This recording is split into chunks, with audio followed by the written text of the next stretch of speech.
Bismillahirrahmanirrahim, alhamdulillah, wa salatu wa salam ala rasulillah, wa ala alihi wa sahbihi wa man wala. Assalamu alaikum wa rahmatullah. Bonjour à tous, nous allons commencer aujourd'hui avec la série La vie des compagnons. Dans cette série, nous allons parler des compagnons, des personnes qui ont accompagné le prophète alayhi salatu wa salam durant sa vie, durant les bons moments comme les mauvais moments.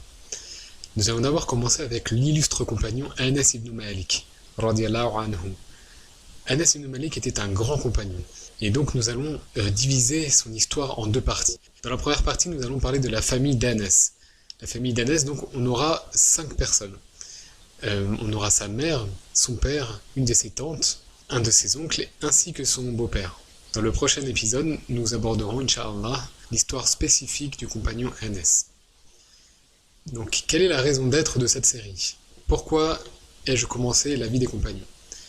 Eh bien, en tant que musulmans, nous avons généralement une vision au moins vague de la vie de notre bien-aimé prophète Mohammed, mais hélas, notre connaissance en matière de compagnons reste très limitée. Nous connaissons mieux les footballeurs et les chanteurs que les meilleurs des hommes, et ça c'est une honte et nous devons y remédier. Donc, pour ce faire, j'ai entrepris de traduire les cours du Cheikh Yassir Qadi, qu'Allah le préserve. Yassir Qadi, donc, c'est un érudit basé aux États-Unis et qui a étudié plusieurs années en Arabie Saoudite, à Médine plus précisément. Le Cheikh Yassir Qadi, d'abord on va le présenter. Donc lui a réalisé des cours sur la vie des compagnons du prophète. Il est d'origine pakistanaise, il est né à Houston au Texas, il est âgé d'une 40aine d'années. D'abord il a fait des études en chimie, il a obtenu sa licence en ingénierie chimique à l'université de Houston. Puis il s'est dirigé vers des études islamiques, parce qu'en fait il ne se sentait pas accompli dans son travail et il voulait mieux connaître sa religion. En 1996, il s'est inscrit à l'université islamique de Médine. Là-bas, il a décroché une licence d'arabe de l'université du Hadith et des sciences islamiques, ainsi qu'un master en théologie islamique. Après avoir étudié et travaillé une dizaine d'années en Arabie Saoudite, il est retourné aux États-Unis en 2005 et il a obtenu un doctorat en théologie islamique à la prestigieuse université de Yale.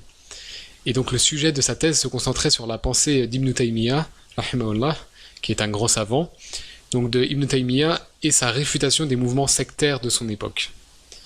Yassir Qadi enseigne aujourd'hui dans le département des études religieuses au Rhodes College et il est enseignant au Al-Maghrib Institute, qui est un centre d'études islamiques fondé en 2002 et il est basé au Canada et il a des centres dans 8 autres pays du monde. Yassir Qadi est un sunnite qui suit la voie des pieux prédécesseurs. À titre personnel, j'apprécie sa rigueur et ses connaissances approfondies. De plus, il n'occulte pas certains points sensibles de la religion musulmane, comme les peines légales, donc les hudud, et il ne va pas passer sous silence certains événements qui ont secoué la communauté, comme la fitna. De même, il fait l'effort de répondre aux prétentions et aux ambiguïtés qui sont répandues par les chiites, plutôt que d'éviter le sujet. Yassir Qadi a fait 114 épisodes sur la sira du prophète, alayhi salatu wa salam, et une centaine d'épisodes sur la vie des compagnons. Donc nous allons maintenant entrer dans le vif du sujet en disant quelques généralités sur Anas ibn Malik et ensuite nous parlerons de quelques membres de sa famille qui se sont particulièrement illustrés. La famille d'Anas ibn Malik est l'une des plus célèbres de Médine. Le plus grand représentant de cette famille est bien entendu Anas ibn Malik et généralement les musulmans connaissent cette figure car c'est l'une des plus importantes figures de l'époque médinoise, donc de l'époque après l'hégire du prophète, alayhi salatu wa salam, lorsque le prophète a quitté la Mecque pour se rendre à Médine où il serait en plus grande sécurité. Et ça, l'hégire c'était en 622. Anas est donc une figure importante, mais c'est aussi un rapporteur de paroles prophétiques, donc de ahadith, qui est très conséquent. C'est sans doute le deuxième ou le troisième plus grand rapporteur de ahadith. Comme vous le savez sans doute, le plus grand rapporteur de paroles prophétiques, c'est Abu Huraira, radiyallahu anhu, et qui a rapporté vraiment une grande quantité de paroles prophétiques.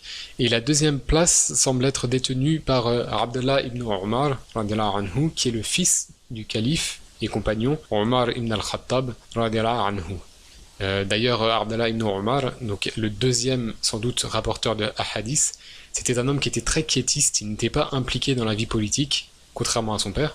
Et il menait une vie qui était très sobre, presque ascétique.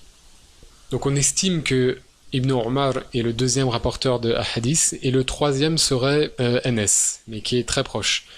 Ces deux personnages, ces deux compagnons auraient rapporté environ 2500 hadiths. La famille d'Anas est la famille la plus